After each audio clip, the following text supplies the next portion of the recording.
Eu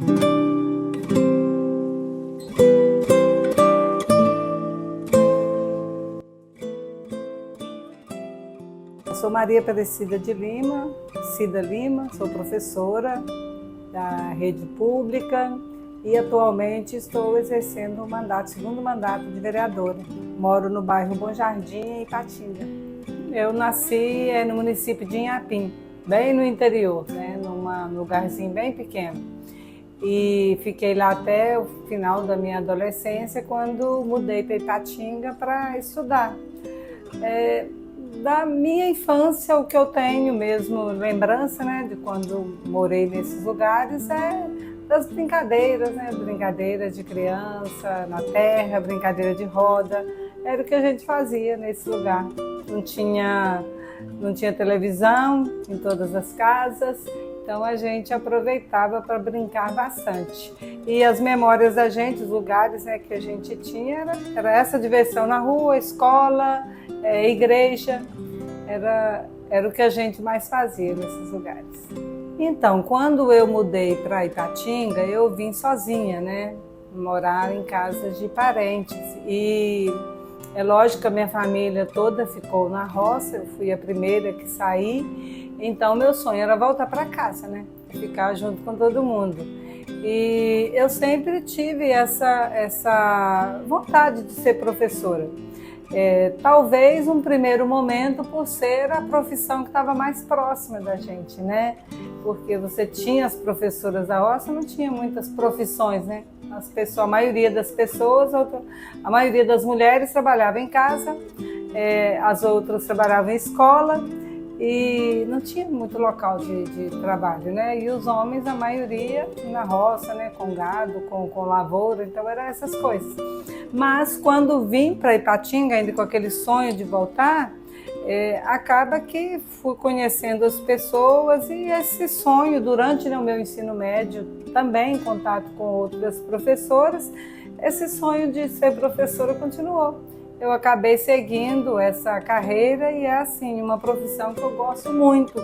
Se fosse para eu retomar, acho que eu seria professora novamente. Gosto muito de ser professora, ter contato com os alunos, contato com gente, É muito bom hoje, depois de mais de 20 anos, como professora. E hoje eu estou licenciada, mas é muito bom encontrar ex-alunos, conversar, ter boas lembranças, encontrar aquelas pessoas que hoje já estão, às vezes até colegas de trabalho, algumas na educação, outras não, em outros lugares, mas encontrar os ex, e as ex-alunos e estudantes, é muito bom.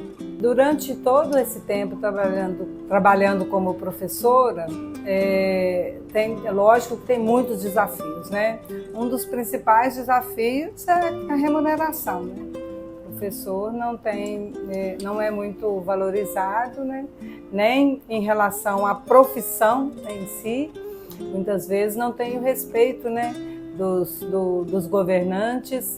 E, então isso é um desafio para a gente, assim como a valorização de maneira geral.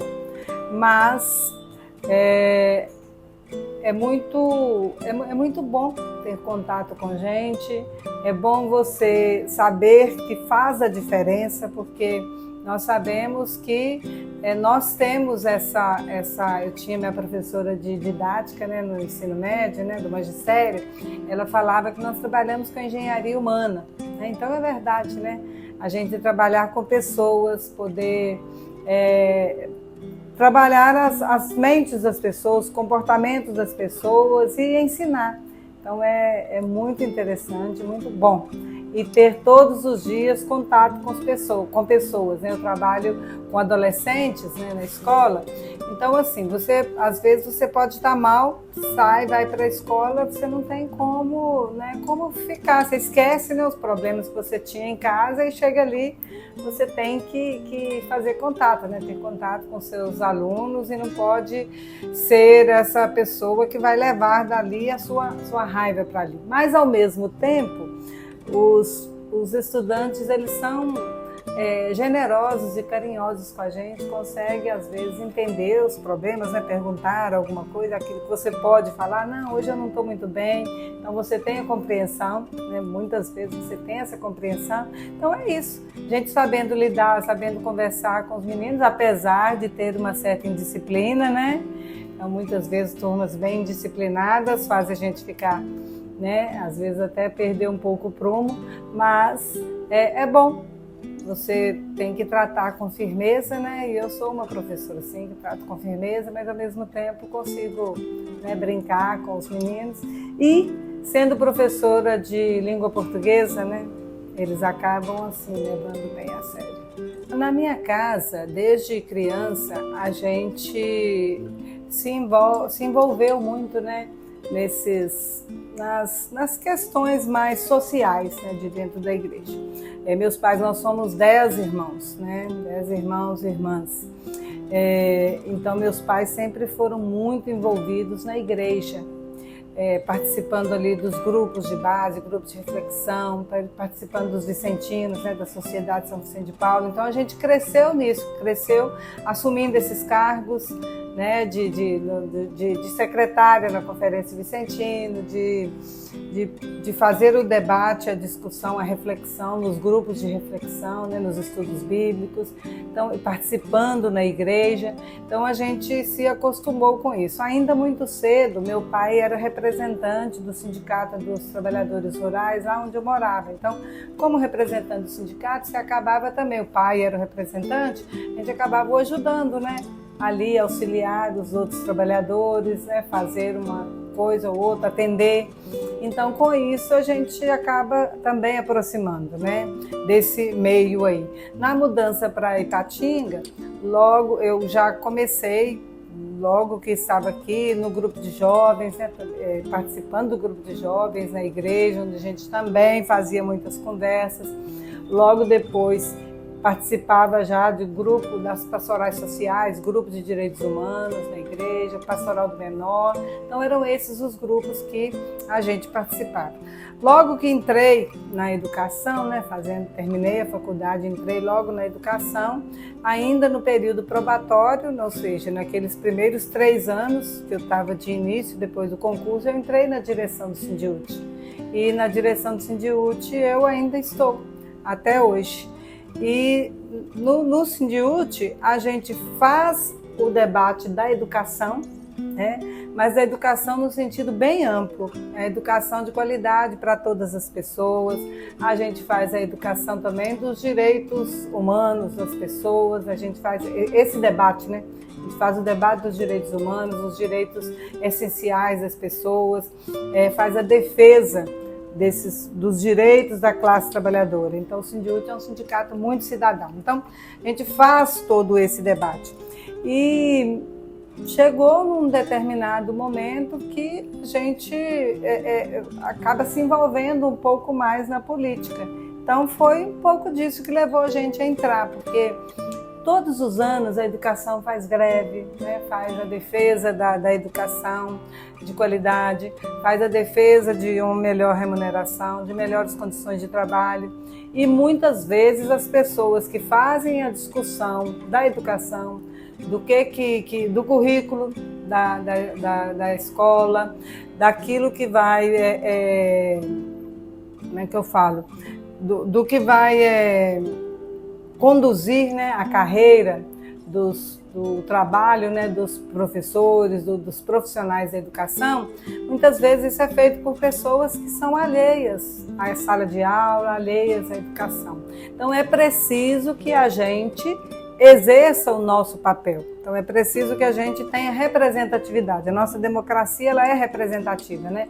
Então chega um momento que a gente pensa, seria muito bom e interessante ter professora, né, na política também, porque nós não podemos a vida toda sermos representadas por uma determinada categoria, por uma determinada elite, por um determinado grupo de pessoas. E a educação? que é tão importante e fundamental nas nossas vidas. Quem é que vai representar? Nós vamos continuar a ser representados por essas outras pessoas que não sabem o que é o chão da sala de aula?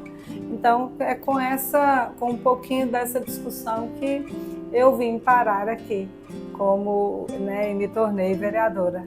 Na verdade, quando veio a decisão assim, então eu vou candidatar, foi uma reação minha, porque a decisão não foi minha de candidatar.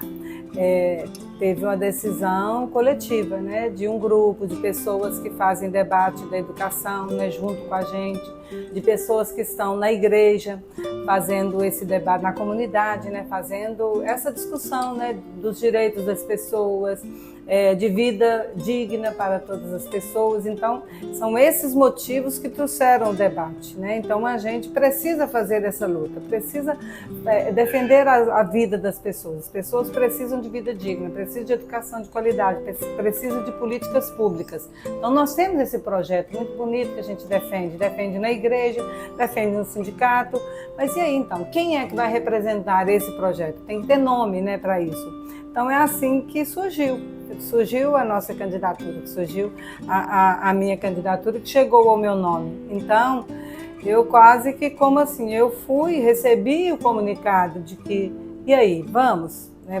Então, eu topei, Mas não foi uma decisão, estou querendo candidatar, não foi assim, As pessoas chegaram para mim.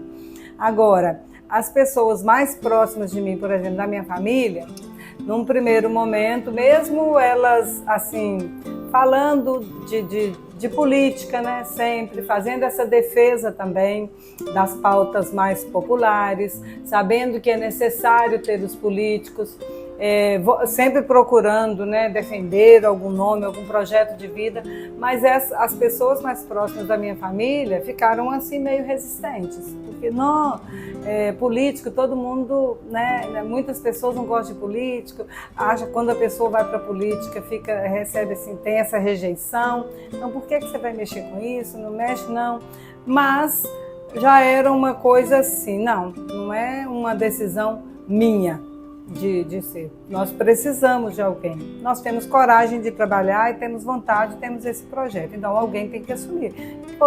Eu posso assumir. Então, é isso. É meio que, é missão.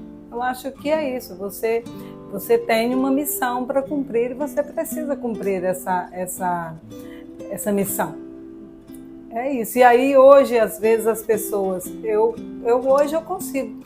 Às vezes as pessoas viram e falam assim, política é tudo igual, nenhum político presta. Algumas falam assim perto de mim sem nem saber, às vezes, que eu sou política, que eu estou hoje, na política.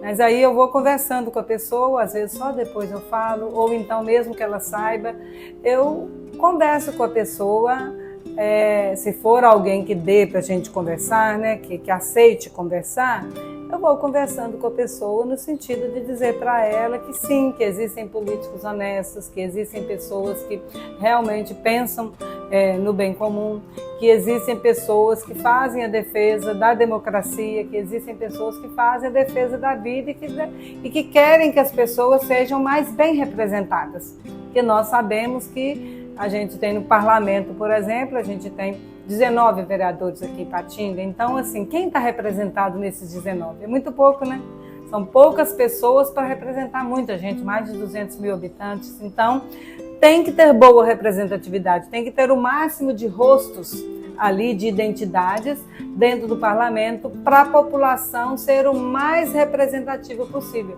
Então, aí nesse sentido, ter alguém da educação, alguém lá de comunidade, ter mulher para representar é interessante, você vai estar representando muita gente. As pessoas têm dificuldade de entender quando a gente fala que faz a diferença ser mulher, que você é tratada diferente, que o espaço é um espaço onde não cabem mulheres. Então, a política é um espaço que foi criado para não ter mulheres. Se você pega toda a estrutura de uma Câmara, por exemplo, a estrutura desde os horários, as formas, o espaço, ele não é um espaço pensado para a mulher. e é um espaço pouco afetivo, é um espaço muito masculino, né? E quando você pensa, eu estou falando de espaço físico, né? Então, quando você pensa no todo, né, realmente é um lugar que não foi feito para acolher mulheres. Então, faz diferença sim quando você é mulher, faz diferença porque as mulheres, na nossa cultura, a mulher foi criada como que para ficar mais no canto dela, para obedecer. Então, quando você tem um perfil de mulher que sobressai, um perfil de mulher num cargo de liderança, logo olham assim meio torto, como se ela não fosse... Há quem ainda pense como se ela não fosse muito feminina, como se ela tivesse invadindo um lugar, um território, um espaço que é do homem, né, e que não é dela. Sem contar que, para a gente, para a mulher estar nesses espaços de debate, no espaço da política, é muito mais difícil. Para eu sair da minha casa e vir para aqui, ir para o mercado de trabalho, é muito mais difícil do que para o homem. E para eu sair da minha casa e vir para um espaço de política, é muito mais difícil do que se eu fosse um homem. Se fosse um dos meus irmãos, se fosse meu marido, seria mais simples. Até porque nós ainda continuamos tendo as nossas jornadas, né, duplas, triplas e tudo mais. Porque a gente chega, a gente sai de casa, vai para um espaço para poder trabalhar, no caso aí um espaço da política. Você chega, a educação, né, o cuidado com a família, a educação da família, dos filhos, ainda continua como uma sobrecarga maior para nós, que somos mulheres. Então é muito mais difícil, sim. A gente tem que fazer muitos enfrentamentos para poder estar na política, estar nesse mundo político. E a gente tem mais dificuldade de chegar, nós temos mais dificuldade de permanecer, tanto pelas pessoas que estão em volta, como pela própria sociedade, né? Que não vê isso muitas vezes não vê isso como bons olhos. Qualquer coisa que acontecer com a minha filha, com as pessoas, não, mas tá errado. Por que ela não estava lá, né? Com a filha dela? Por que ela estava lá na polícia? Olha lá, tá lá no meio fazendo polícia. Nossa, você não fica em casa, você só fica no final de semana, você está muito fora de casa. Então, às vezes, assim, para o homem, ele está fora de casa. Por exemplo, ele está para o jogo de futebol. Não é tão perceptível um homem estar no jogo de futebol, a cobrança para ele é muito menor se ele está no jogo de futebol no final de semana do que para a mulher se ela estiver fazendo um trabalho social, no caso que eu sou como vereadora, cumprindo meu papel de vereadora, se estiver fora de casa num horário que não seria tão convencional. Isso é muito cobrado da gente e é mais pesado. O fato de nós termos uma mulher somente numa Câmara deste tamanho, né, com 19 vereadores, né, uma vereadora e 18 vereadores, já é um sinal de uma sociedade machista, mas também de uma sociedade conservadora e mais à direita, não é?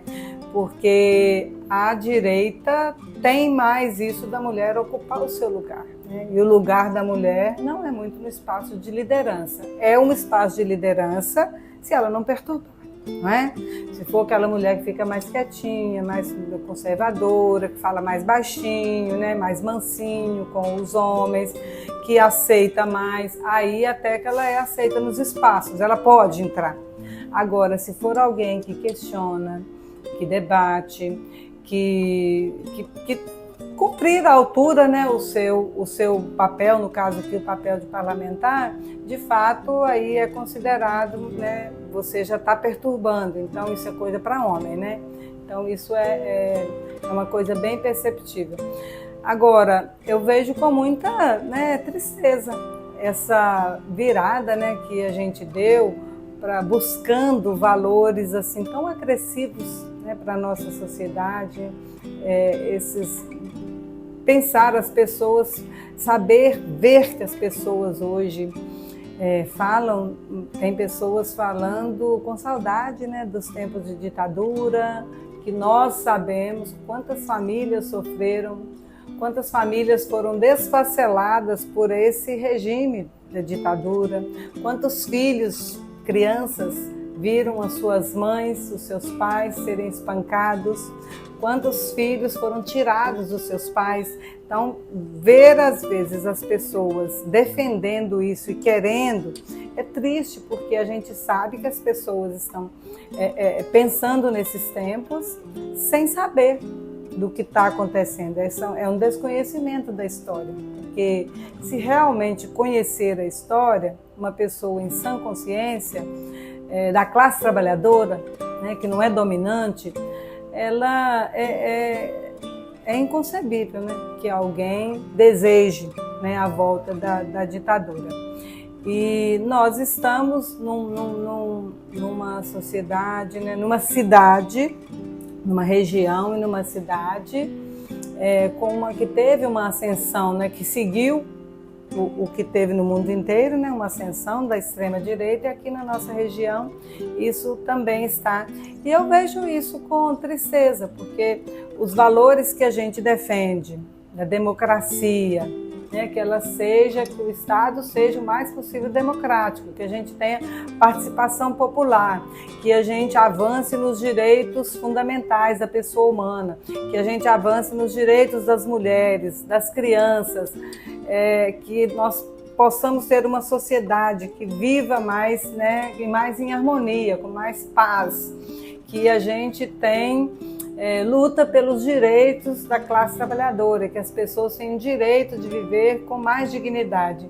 E a gente vê esses direitos sendo, né, desfacelados, e as pessoas assim, com muita violência, com muita agressividade, e a gente ter que lutar por isso, resistir a isso, né, ter que fazer movimento de resistência.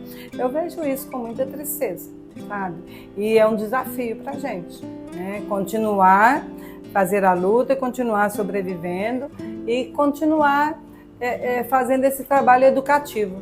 Aí é por isso que eu acredito na educação, sabe? Na educação, na cultura, porque é pela educação, é pela cultura que a gente vai libertar as pessoas, né? Que as pessoas podem ser libertadas, que as pessoas podem não baixar a cabeça no sentido de não submeter a tantas, né, atrocidades, a tantas coisas, né, que fazem, que prejudicam mesmo. Então eu acredito nisso, na educação e na cultura, e não é à toa que nesses movimentos, né, nesses regimes ditatoriais, a cultura, a educação são tão atacadas, né? Então nós estamos no caminho certo, né, de fazer essa transformação pela educação. Foi muito importante na primeira eleição, né, em 2020, quando nós definimos pela candidatura, né? A gente já estava em 2020 quando definiu pela minha candidatura, então não foi uma candidatura trabalhada, né, ao longo dos meses, dos anos, não foi. A gente já estava praticamente começando a pré-campanha quando definimos, né, por candidatar, por sair, né, por lançar o nosso nome. E então, assim, foi colher os frutos, eu digo assim, de um trabalho longo de militância, né? Militância na educação, nos movimentos sociais, nas pastorais sociais da igreja. Então, isso foi muito importante, né? Como foi uma coisa quase que natural, né, ser eleita, e aí eu fui a mulher, né, mais votada da Câmara naquela primeira eleição, né, em 2020. Então isso eu senti assim esse reconhecimento, né, da nossa luta de todos os dias. E eu tive, né, como assim na educação, como aquela responsabilidade, né, de ser assim a vereadora, né, dali como referência da educação.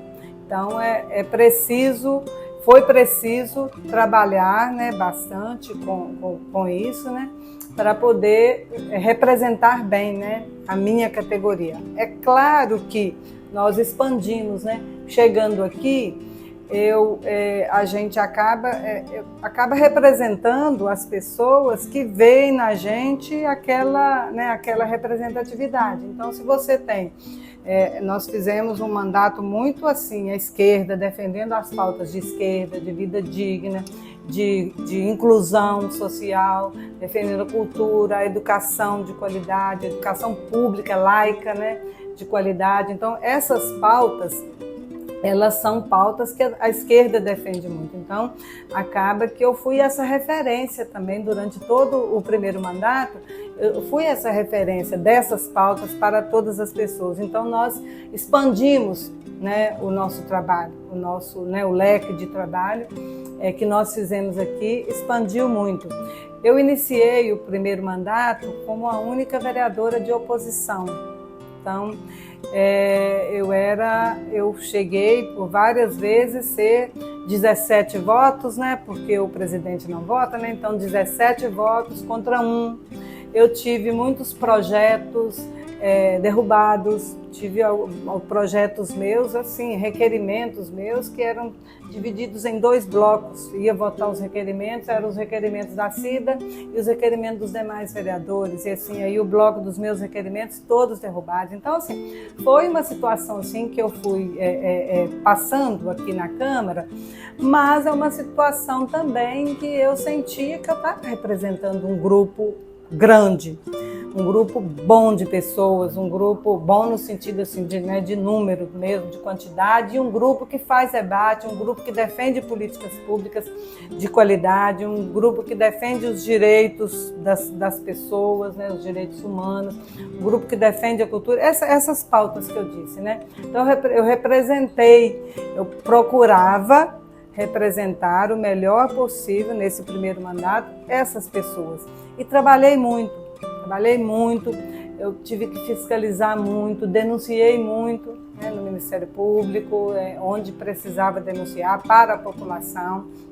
Fiz um trabalho intenso de fiscalização. Então, assim, quando chega, né, a segunda, né, eleição, né, essa de 2024, eu estava mais resistente, mais preparada para a eleição, com muitas pessoas colocando ali a esperança, porque era a esperança, né, das pessoas que buscam essa política mais à esquerda. Então, eu fui, né, a vereadora mais votada de Ipatinga. Isso foi assim, foi muito bom para o nosso trabalho, deu muito mais esperança, mas deu também muito mais responsabilidade. Eu sei que hoje eu represento uma parcela maior da população, porque a gente sabe que nós não representamos somente quem votou na gente, né? E nem pode ser, né? Mas quando você tem um número maior de pessoas votando em você, um número maior de pessoas fazendo a sua campanha, um número maior de pessoas te defendendo, falando de você, e mesmo quem não votou, quem não fez a campanha, até quem é adversário, reconhecendo o seu trabalho, não achando ali ponto para falar, por exemplo, da minha honestidade. Eu não encontrei até hoje, nesses 4 anos, né, de política, agora esses 2 meses, né, 4 anos e 2 meses, eu não encontrei ninguém que pudesse desafiar a minha honestidade, a minha transparência aqui, porque não tive nada que as pessoas pudessem questionar.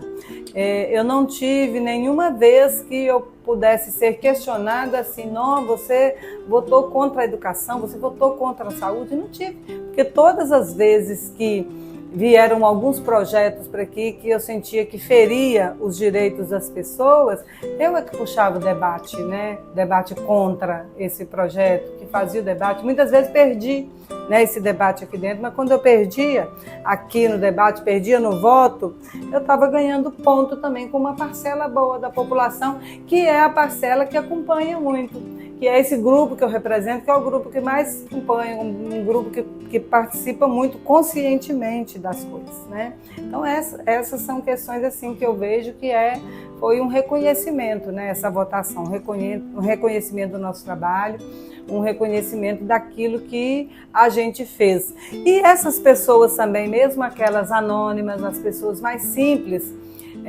também que votaram na gente, porque sente essa esperança. Então, assim, eu tenho esperança, né, em ver mais mudanças na política e com a política, também por isso, porque dá para fazer política com P maiúsculo, dá para fazer política pensando nas pessoas, pensando nos direitos das pessoas, e dá para atender as pessoas. Por exemplo, quando tudo que as pessoas vêm me pedir aqui, as pessoas pedem quebra-mola, pedem para tirar entulho, pedem para fazer uma fiscalização na unidade de saúde, pedem para fazer uma fiscalização na escola, na rua. Tudo isso que as pessoas vêm pedindo, que é uma pessoa que vem me pedindo, mesmo sendo um interesse maior, eu atendo.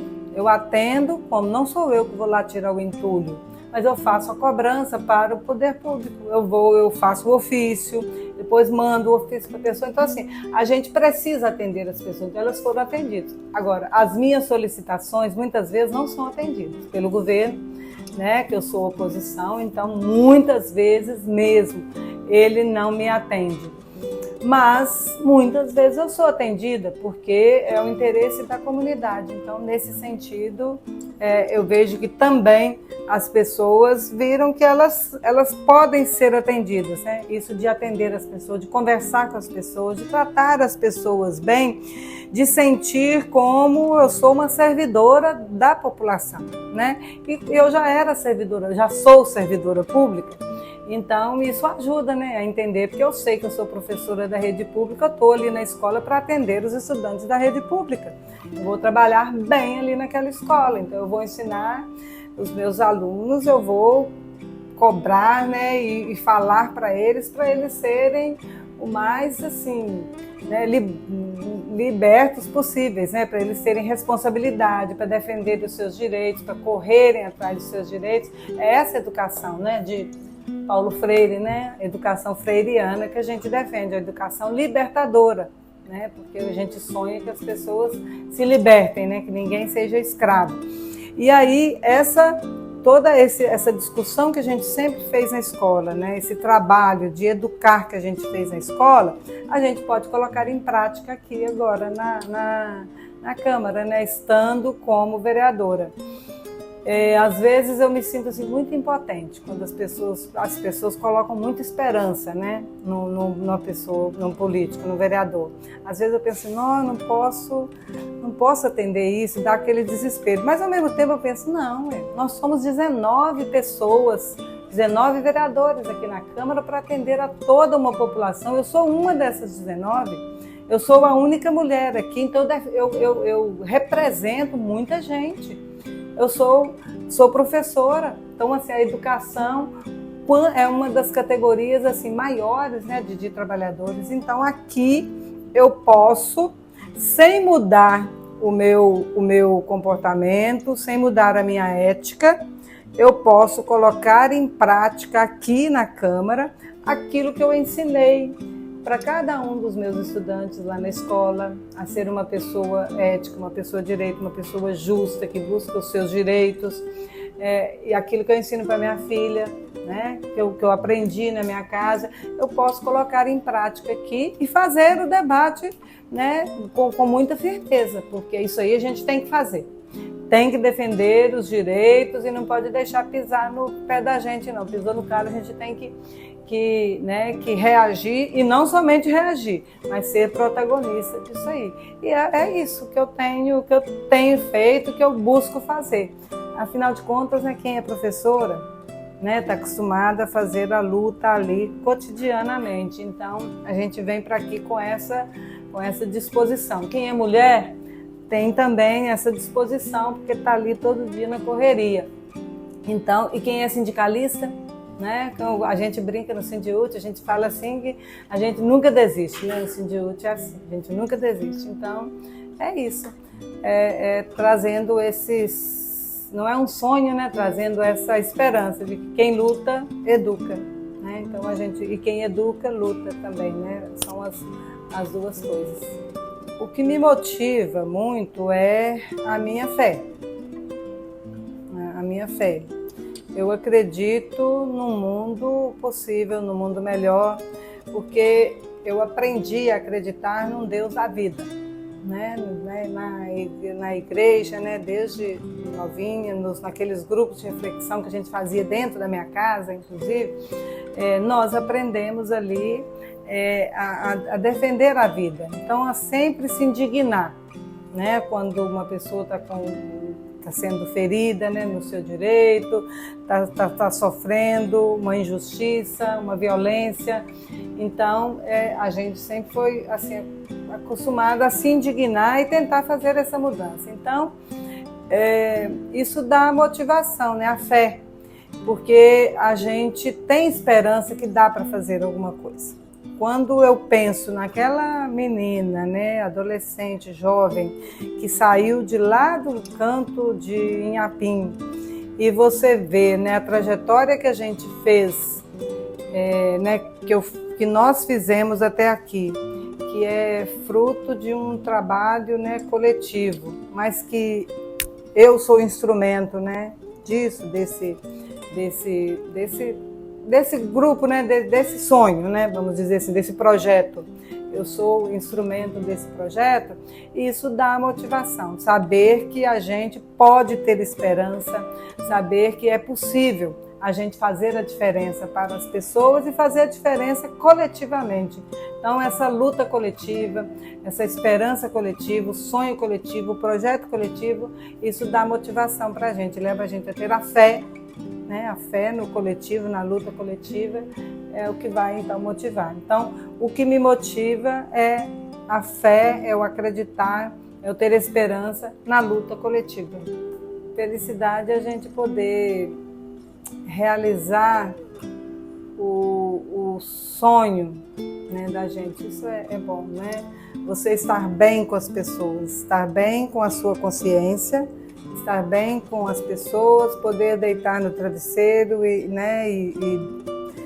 dormir tranquilamente, em paz, é felicidade. Eu estou feliz quando eu estou assim. Eu estou feliz quando... Felicidade para mim é poder, sem demagogia, trabalhar para as pessoas me deixa feliz, me deixa bem. E quando eu estou fazendo isso, fazendo aquilo que eu gosto,